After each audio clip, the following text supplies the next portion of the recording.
श्री चरणों में कोटिशा नमन।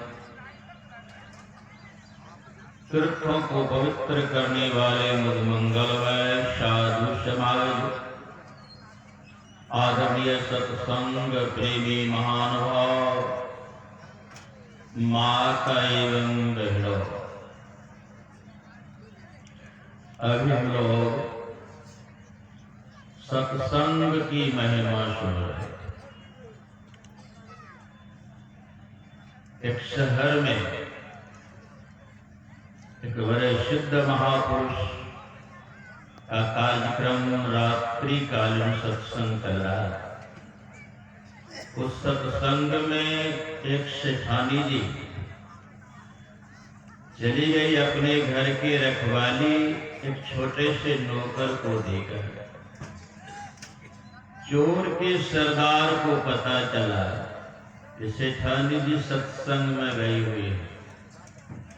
अपने टीम को लेकर आ गया उसके घर पर। चोर जब घर में प्रवेश कर गया, नौकर भाग करके सत्संग पंडाल में चला। सेठानी से कहते, सेठानी जी घर में चोर घुस गया है। सेठानी जी सत्संग सुनने में इतने मशगूल थे, आज चुपचाप बैठो। नौकर को लग रहा है कि शायद मेरी बात सुनी नहीं। ये पुनः दोहराता है कि आप मेरी बात सुनी नहीं क्या? अरे घर में चोर घुस गया है, सारा संपत्ति लूट रहा है, फिर भी सेठानी कहते चुपचाप बैठो। अब चोर का सरदार भी वहीं आ गया है कि कहीं सेठानी चली, घर के वो इशारा करेंगे हमारे सभी साथी निकल जाए। तीसरा बार जब नौकर कहा कि जीवन भर की सारी कमाई लूट रहा है, आप कहते चुपचाप बैठो। सेठानी जी कहते हैं लूटने दो। घर में जितने माल है सब नकली माल, यहाँ मैं असली माल लूट रही हूँ, लूटने को। तो महाराज चोर का सरदार जब सुना, भागा वहां जाकर के अपने साथियों से कहा देखो जो संपत्ति जहां रहने को सब नकली है, चलो सत्संग में सेठानी जी नकली असली माल लूट रही है वहीं चलो। अपने साथियों को लेकर के चोर का सरदार आ गया सत्संग में। तभी महात्मा जी प्रवचन में कह रहे थे किसी को लूटो मत, तुम भी लूटे जाओगे। किसी को परेशान मत करो, तुम भी परेशान किए जाओगे। किसी को दुखाओ मत, तुम भी दुखाए जाओगे। चोर का सरदार अपने साथियों से कहा गौर से सुनो कि महात्मा जी क्या कह रहे हैं। बड़े गौर से सबों सत्संग के वचनों को सुना। जब सत्संग में आरती लगी, सब अपने अपने घर को गए। महात्मा जी अपने आवास पर जब गए तो चोर का सरदार पूरे अपने टीम के साथ महात्मा जी के आवास पर चले और कहते हैं कि बाबा अभी जो आप प्रवचन में कह रहे थे 100% सत था, कुछ मिलावटियों था? कहा नहीं जी, मैं जो कुछ कह रहा था सत कह रहा था। और चोर का सरदार बेचारा ने बात तो बिल्कुल ठीक कहा कि किसी को सताओ मत, तुम भी सताए जाओगे। किसी को लूटो मत, तुम भी लूटे जाओगे। किसी को परेशान मत करो, तुम भी परेशान किए जाओगे। अभी लूटता हो, परेशान करता हो, कहीं पकड़ा गया तो कितनी लाठी लगेगी, सो देहे जाना।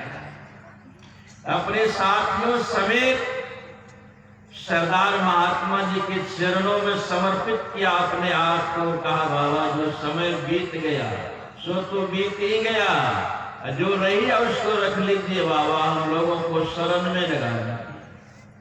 विचार कीजिए, एक सेठानी के पास कितना आत्मबल था कि सत्संग को छोड़कर अपने धन की रक्षा के लिए नहीं भागी, तो उनके धन का भी रक्षा हुआ और सत्संग से भी वंचित नहीं हो सकी और साथ साथ सभी चोर को ही ज्ञान हो गया।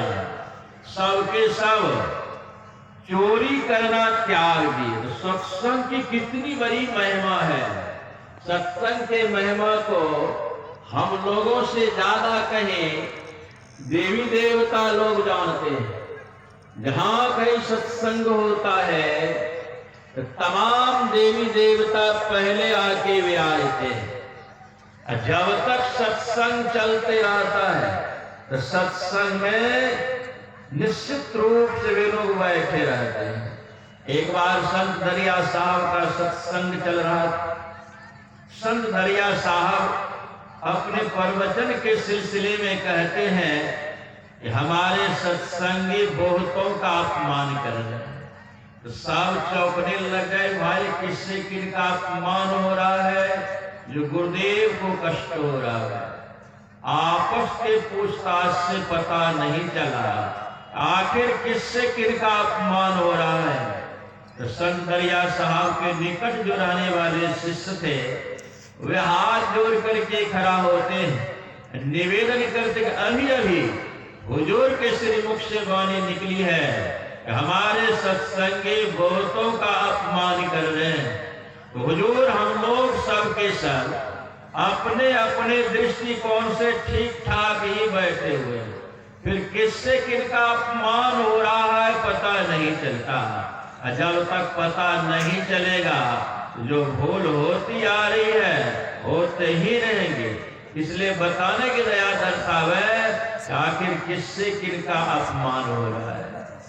संत दरिया साहब कहने की कृपा की। इस सत्संग में ब्रह्मलोक के वासी ब्रह्मा जी ब्रह्मानी के साथ, वैकुंठ के वासी विष्णु जी, लक्ष्मी जी के साथ, शिवलोक के वासी शिव जी, पार्वती जी के साथ और जितने 33 देवी देवता हैं सब के सब सत्संग में बैठे हुए हैं। तो अपमान कैसे हो रहा है। हम लोगों को जब कभी कभार जरूरत पड़ता है यों ही उठ करके चल देते हैं। जो पूजने योग्य है, प्रणम्य है, उनको अपने पैर से ठोकर लगना ही अपमान करना होता है। जैसे सत्संग आरंभ होता है वे लोग सबके सब आके बैठ जाते हैं। हम लोगों को नहीं दिखाई पड़ने के कारण यो उठ के चल देते हैं तो देवी देवताओं का अपमान होता है। सत्संगियों के मन में